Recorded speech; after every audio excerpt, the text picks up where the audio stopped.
Bonjour à tous nos amis et à tous nos bien-aimés en Christ. Le ministère ambassadeur pour Christ Nouvelle-Calédonie vous souhaite encore aujourd'hui la bienvenue. C'est toujours une joie pour nous de partager la parole de Dieu. Que le Seigneur puisse vous bénir, vous encourager et vous fortifier dans votre vie spirituelle. Prions ensemble le Seigneur. Notre Dieu, nous nous inclinons devant toi avant d'ouvrir ta parole qui est la vérité, ta parole qui est la lumière du monde.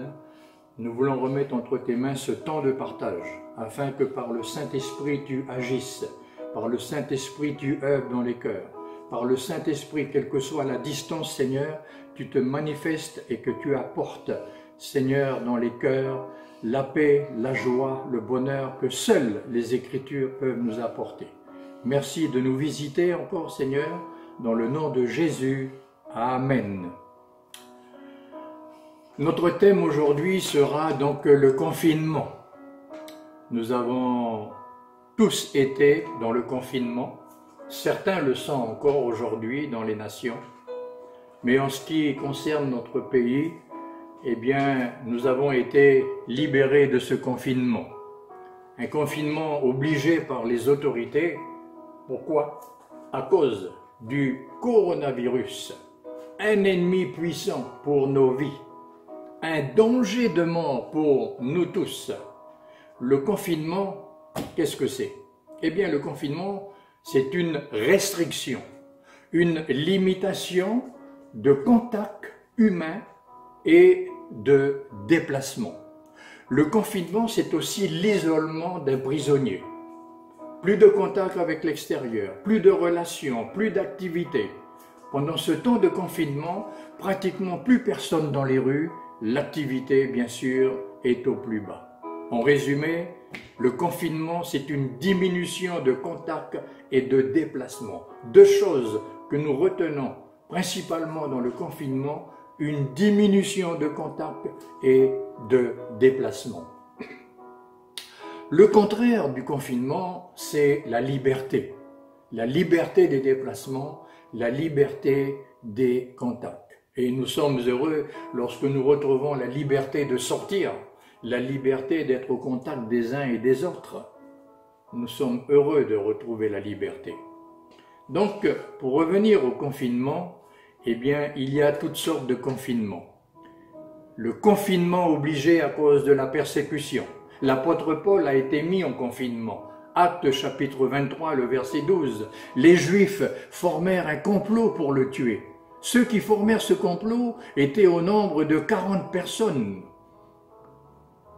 Pour le protéger, il a été mis en confinement dans le prétoire d'Hérode. Le verset 35 nous le dit, il a été mis en confinement dans le prétoire d'Hérode, il a été mis en isolement. Pourquoi? Parce que la mort le menaçait. Porte ouverte nous parle du confinement de l'Église persécutée dans le monde. Des pasteurs, des missionnaires, des chrétiens sont confinés dans les prisons. Confinement, bien sûr, obligé. Ils n'ont plus aucun contact, ils n'ont plus aucune relation avec l'extérieur, plus aucune activité. Ils ne sont plus opérationnels. L'activité de l'évangélisation est au ralenti. Des chrétiens sont confinés dans leur maison. On les empêche de sortir pour aller travailler. Et s'ils sortent, eh bien, ils sont menacés de mort. Une partie de l'Église dans le monde est menacée par la persécution dans un confinement obligé. Je me suis rendu en Chine pour une conférence d'un ministère d'évangélisation. Et dans ce pays de la Chine où nous étions à Hong Kong, il était interdit de pénétrer dans les immeubles pour déposer une littérature dans chaque appartement. Interdit même de déposer une littérature. Nous connaissons la persécution de l'Église en Chine. les chrétiens de Chine cherchaient tous les moyens pour pouvoir déposer une parole du Seigneur. Ils étaient zélés pour l'œuvre de Dieu, zélés pour proclamer l'évangile de Jésus-Christ. Alors, ils mettaient un message à l'intérieur d'un stylo pour donner une parole du Seigneur pour que les âmes soient sauvées. Ils mettaient tout en œuvre, malgré la persécution, malgré les difficultés, malgré l'opposition, ils mettaient tout en œuvre pour aller apporter le message de Jésus-Christ. Quel privilège que nous avons, bien-aimés, d'être libres dans ce pays pour encore aller apporter l'évangile, pour encore être au contact du peuple. Alors aujourd'hui, mon sujet sera le confinement de l'Église et des communautés libres. Le confinement de l'Église et des communautés qui sont libres d'agir, libres d'œuvrer, libres de distribuer un évangile, libres d'être au contact du peuple. Le confinement de l'Église et des communautés libres. Quelles sont les raisons? Quelles sont les causes du confinement des églises? Eh bien, nous allons lire dans le livre des Proverbes, au chapitre 22 et le verset 13. Le paresseux dit, « Il y a un lion dehors, je serai tué dans les rues. » Et c'est à partir de cette parole, de ce verset de l'Écriture, Proverbe 22, verset 13, le paresseux dit, il y a un lion dehors, je serai tué dans les rues. Voilà trois raisons d'un confinement dans les églises. Trois choses. La première raison, le paresseux dit. Premièrement, le paresseux, celui qui sait qu'il doit travailler, qu'il doit œuvrer, qu'il a eu une mission à accomplir pour le Seigneur. Mais c'est un paresseux, il ne veut pas aller, il ne veut pas sortir, il reste enfermé. Le paresseux tient beaucoup de chrétiens en confinement. La paresse tient beaucoup de chrétiens en confinement. Jésus a dit quoi? Dans l'évangile de Jean, chapitre 9, le verset 4, « Il faut que je fasse, tandis qu'il est jour, les œuvres de celui qui m'a envoyé. » Jésus avait été envoyé par le Père. Ne nous a-t-il pas aussi envoyés? Bien sûr. Et il va dire, « Il faut que je fasse. » C'est une obligation. Il faut que je fasse. Il faut que je fasse, tandis qu'il est jour, les œuvres de celui qui m'a envoyé. Pourquoi? Parce que la nuit vient où personne ne peut travailler. C'est Jésus qui disait cela il y a 2000 ans en arrière. La nuit vient où personne ne peut travailler. Eh bien, cette nuit, nous y sommes dedans. Avec tout ce qui se passe dans ce monde, nous savons que nous sommes dans cette nuit. Cette nuit où bientôt nous ne pourrons plus travailler, œuvrer pour le Seigneur. Est-ce que nous sommes vraiment conscients que la nuit, elle est là? Est-ce que nous réalisons vraiment que la nuit, elle est là? J'ai connu le temps des années 80, le temps où nous avions la liberté sur la place publique de nous rassembler, de chanter des cantiques, de rendre témoignage, de prêcher le message de l'Évangile. C'était dans les années 80. Mais aujourd'hui, les lieux publics nous sont fermés. Les rassemblements chrétiens sont interdits. Aujourd'hui, nous n'avons aucun accès à la télévision. Nous ne pouvons pas prêcher librement l'Évangile de Jésus-Christ. Ça se referme. La nuit vient où plus personne ne pourra travailler. L'apôtre Paul dira dans 1 Corinthiens 15, 58, « Ainsi mes frères bien-aimés, il s'adresse à l'Église. » Et voilà l'exhortation, la recommandation Travaillons de mieux en mieux à l'œuvre du Seigneur. Travaillons, nous devons être à l'œuvre, nous devons travailler. Nous devons travailler pour le Seigneur, sachant que votre travail ne sera pas vain dans le Seigneur. Ce n'est pas un travail vain, mais nous devons travailler. Travaillons de mieux en mieux. Quel est ce travail? Eh bien, cette tâche que le Seigneur nous confie, cette tâche que le Seigneur nous a donnée, c'est l'évangélisation. L'évangélisation. Il n'y a pas d'autre moyen pour gagner une âme à Jésus-Christ. Il n'y a pas d'autre moyen pour que les personnes soient sauvées par le biais de l'évangélisation. Par le biais de l'évangélisation.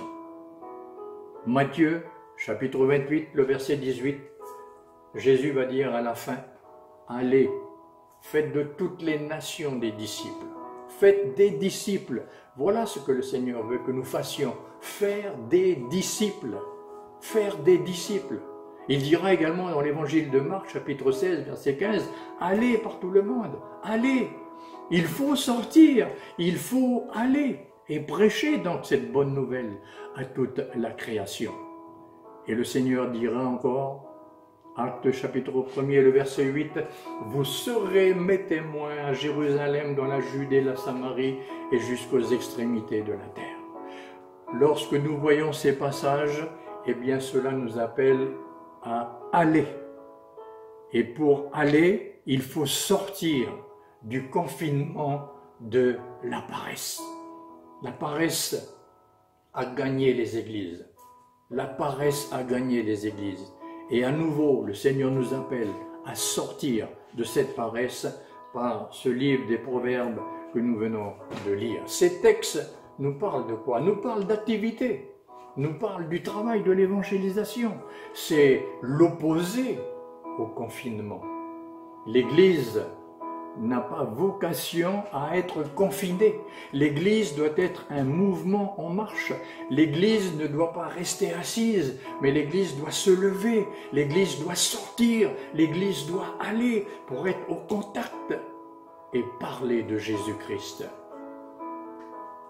Je constate malheureusement un confinement. L'Église est en restriction de contact avec le monde. Je vous ai dit en introduction que le confinement, c'est une restriction de contact. Et aujourd'hui, je constate que l'Église, elle est en restriction de contact avec le monde. L'Église ne va plus dans la rue. L'Église ne va plus vers le monde. L'Église se contente de programmes où on vient seulement pour être enseigné, où on vient seulement pour louer le Seigneur, où on vient seulement pour prier ou recevoir une bénédiction pour que le serviteur de Dieu prie. L'Église est dans une restriction de contact avec le monde. L'Église n'est plus en relation avec l'extérieur. L'Église s'est confinée dans ses bâtiments. Elle s'est confinée dans ses programmes. Elle est enfermée dans ses cultes. Elle est enfermée dans ses rencontres. Elle est enfermée dans ses réunions. L'Église est dans une restriction de contact avec le monde. Voilà pourquoi ce matin, je vous parle du confinement de l'Église. L'Église ne se déplace plus dans les quartiers. Nous ne voyons plus des chrétiens aller à la rencontre des personnes dans les quartiers. L'Église ne va plus à la rencontre des personnes dans la ville pour rendre témoignage, pour distribuer une littérature, pour donner une parole, pour aller chercher les âmes, les arracher de la mort éternelle pour les conduire à Christ. Je vous ai dit, lorsque je suis allé en Chine, à Hong Kong, les chrétiens, malgré la persécution, mettent tout en œuvre pour donner une parole du Seigneur. Secrètement, on met un verset biblique dans un stylo, on le distribue pour que cette âme reçoive une parole et soit sauvée pour l'éternité. Ce matin, je pose la question, que faisons-nous pour servir le Seigneur? Est-ce que nous sommes à l'œuvre de l'évangélisation. La deuxième raison, dans ce proverbe, il est écrit « Il y a un lion qui est dehors ». Il y a un lion qui est dehors. Donc, le paresseux, eh bien, ne va pas sortir parce qu'à l'extérieur, il y a un lion. Quel est ce lion pour nous? Eh bien, ce lion, c'est tout simplement ce que va dire l'apôtre Pierre dans sa première épître, au chapitre 5 et le verset 8. Il va parler de notre adversaire, le diable. Voilà le lion. Voilà l'ennemi. Il rôde comme un lion rugissant, cherchant qui il dévorera. Il est certain que le diable est à l'affût de nous détruire. Il est à l'affût de nous dévorer. Mais ce lion ne doit pas nous freiner, ne doit pas nous empêcher de sortir, d'être dehors pour servir le Seigneur. Plusieurs ont peur du diable. Mais j'aime cette parole du Seigneur dans l'évangile de Luc au chapitre 10 et le verset 19, lorsque Jésus va dire « Voici, je vous ai donné le pouvoir de marcher sur les serpents et les scorpions et sur toute la puissance de l'ennemi. » Le Seigneur nous a donné un pouvoir. Le Seigneur ne nous envoie pas les mains vides, mais le Seigneur nous envoie avec un équipement, sa parole, mais aussi la puissance. Je vous ai donné le pouvoir de marcher, d'être au-dessus de toute la puissance de l'ennemi. Et le Seigneur de rajouter, et rien ne pourra vous nuire. Je peux dire un grand Alléluia, un grand Alléluia. Alors, pourquoi avoir peur de ce lion? Pourquoi avoir peur de sortir et d'être dans la rue? Le diable est déjà vaincu et nous n'avons donc rien à craindre. La troisième raison dans ce passage que nous avons lu, je serai tué. Voilà encore une autre raison de confinement des chrétiens, de l'Église. Je serai tué. La peur de la mort. La peur de la mort. Premièrement, la paresse. Deuxièmement, la peur de sortir. Et troisièmement, peur d'être tué. La paresse, le lion et peur d'être tué. L'apôtre Paul dira dans Philippiens chapitre 1er verset 21 « Car Christ est ma vie et la mort m'est un gain. » Oh, quelle bonne parole! Christ est ma vie. Je vis pour Christ, pour le servir, pour faire sa volonté. Christ est ma vie et la mort m'est un gain. Il n'avait pas peur de la mort. Il ne s'inquiétait pas pour la mort. Pour lui, c'était une bénédiction. Il dira aussi dans 2 Corinthiens 5, verset 1er, « Nous savons en effet que si cette tente, c'est-à-dire ce corps où nous habitons sur cette terre, est détruite, nous avons dans le ciel un édifice qui est l'ouvrage de Dieu. » Peu importe si nous sommes détruits, peu importe si nous mourons, nous avons dans le ciel un édifice. Nous avons là-haut une place qui est prête. Peur de mourir lorsque je vais dans la rue pour rendre témoignage? Non.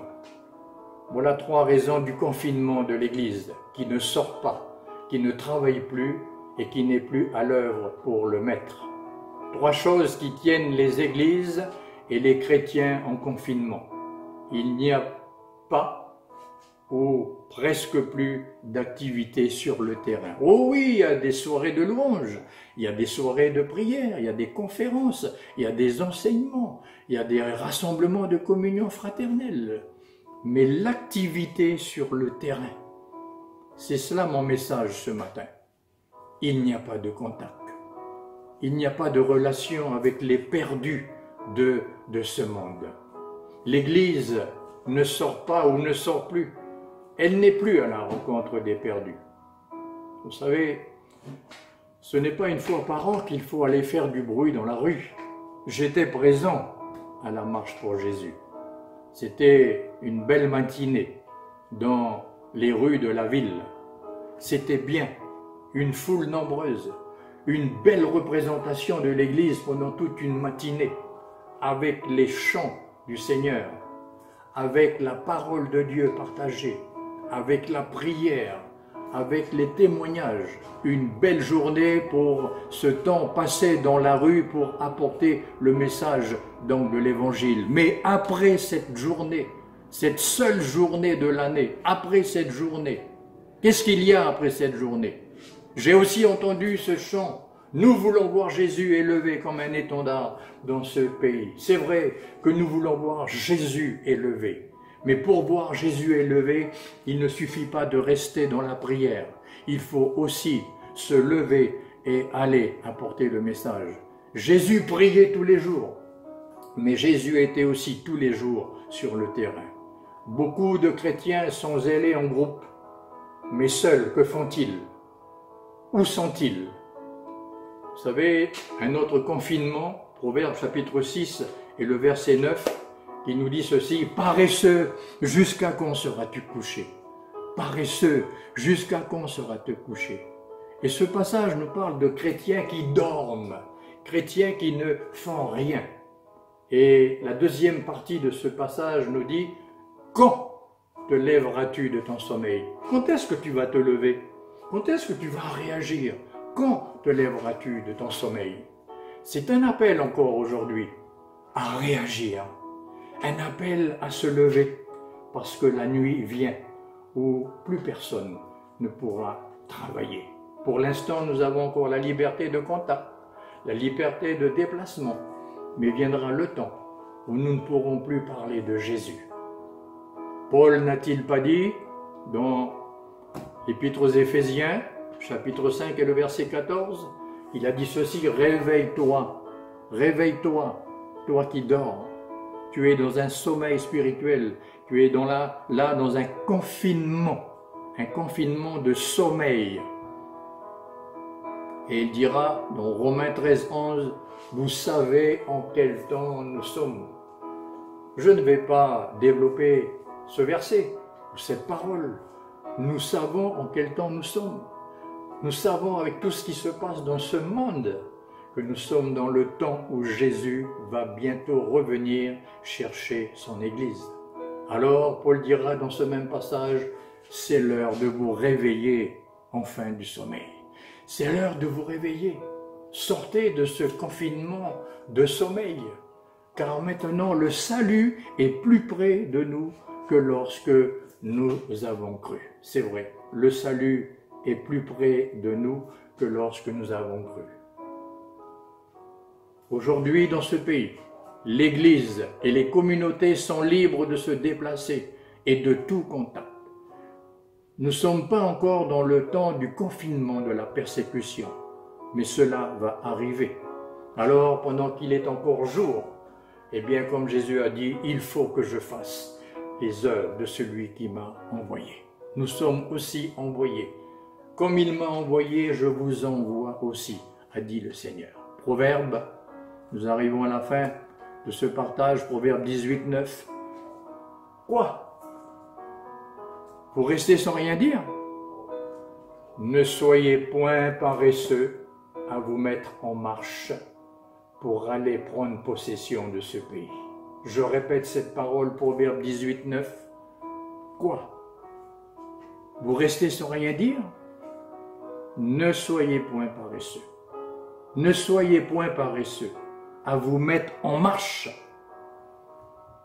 pour aller prendre possession de ce pays. Combien d'âmes encore dans ce pays où nous sommes sont perdues, ne connaissent pas la vérité, ne connaissent pas le chemin qui mène au ciel? Qui va les sortir de cette mort éternelle? Eh bien, c'est l'Église, mais une Église en marche.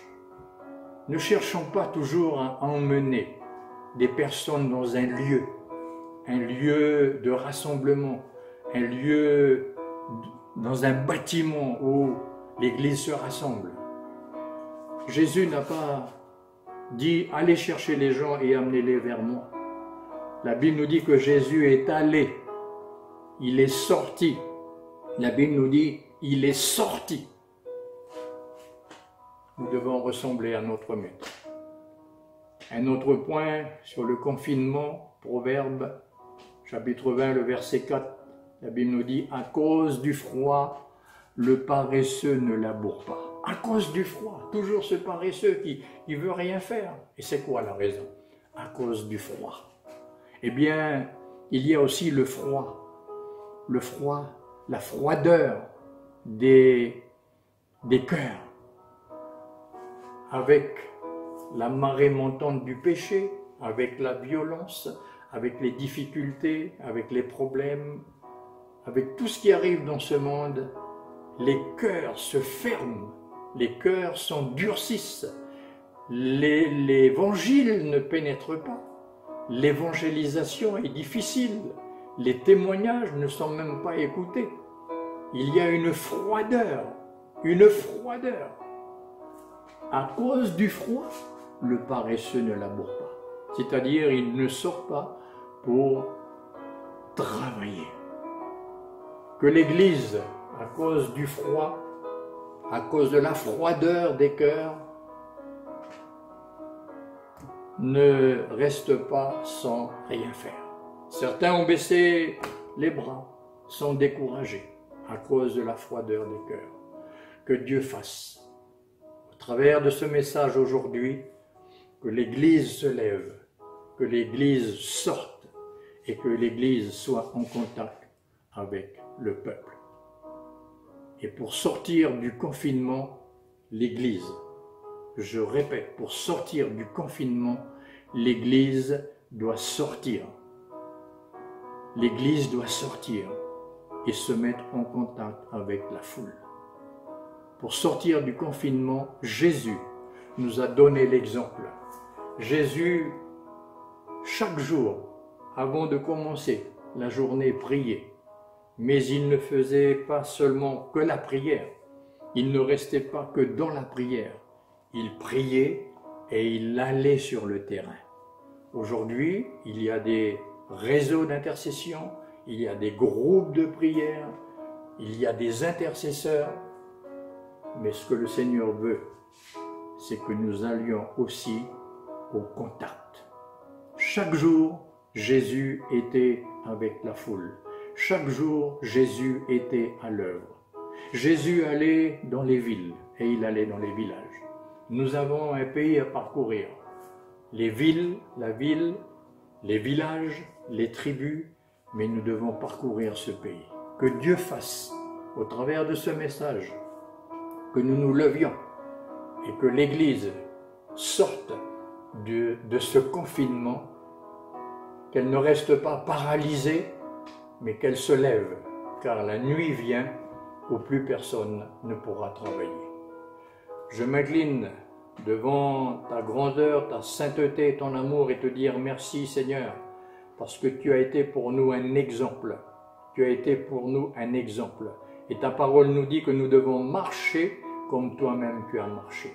Tu nous as montré le chemin pour aller vers les perdus, pour être au contact de la foule, pour faire ta volonté, pour apporter le message, pour que les âmes soient sauvées.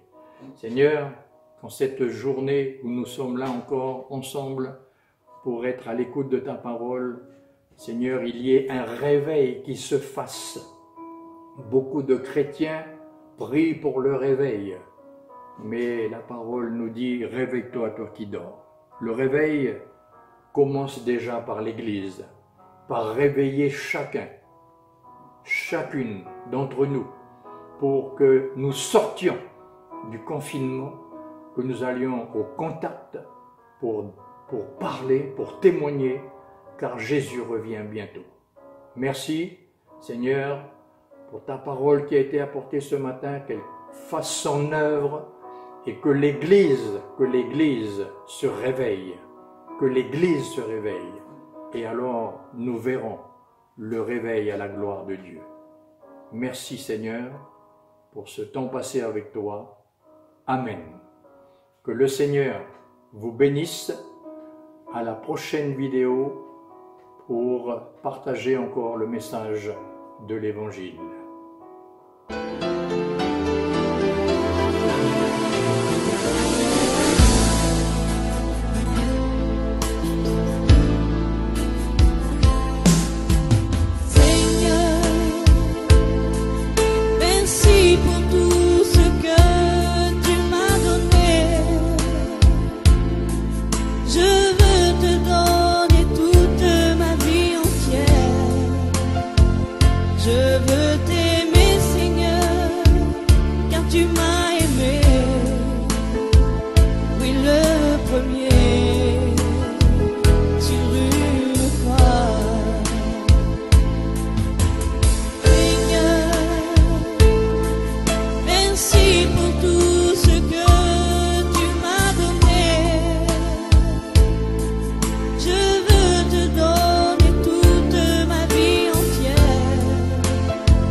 soigner.